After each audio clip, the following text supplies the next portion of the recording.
Hello বন্ধুরা, আজকে আমি করছি চিকেন মাঞ্চুরিয়ান। তার জন্য আমি চিকেনগুলো নিয়ে নিয়েছি বাটিতে। এবার আমি ভিনিগার মিশিয়ে নিলাম এর মধ্যে।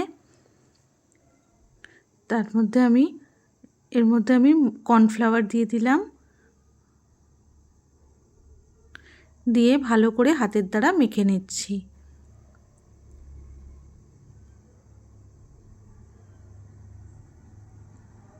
তারপর একটা ডিম ফাটিয়ে এর মধ্যে দিয়ে দিলাম। ডিমটাও ভালোভাবে মেখে নিচ্ছি।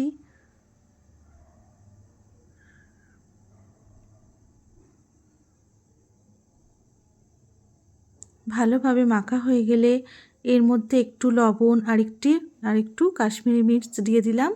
দিয়ে ওটাও ভালো করে এর সাথে আরেকটু হালকা অল্প ময়দা দিয়ে দিয়েছি, দিয়ে ভালো করে মেখে নিচ্ছি।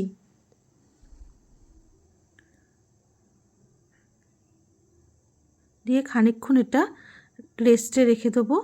তারপর আমি কড়া বসিয়ে দিয়েছি। কড়ার মধ্যে দেখো সাদা তেল দিয়ে দিয়েছি। এবার একে একে চিকেনগুলো ভেজে নিচ্ছি। এপিট ওপিট লাল লাল করে ভেজে নিয়ে এবার তুলে নিলাম।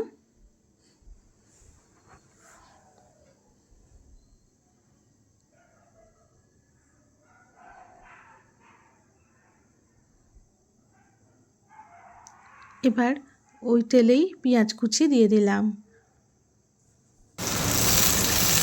ভালো করে ভেজে নেওয়ার পর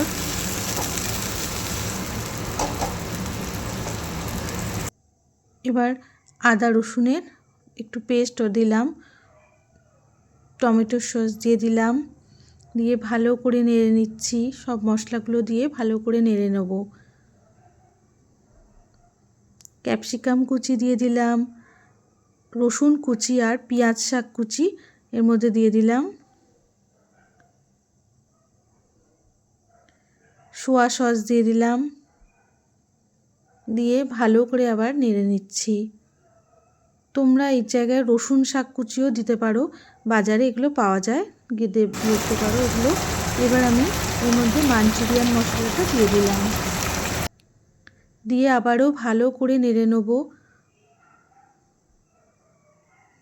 দিয়ে এবার দেখো ভাজা চিকেনগুলো এর মধ্যে দিয়ে দিচ্ছি।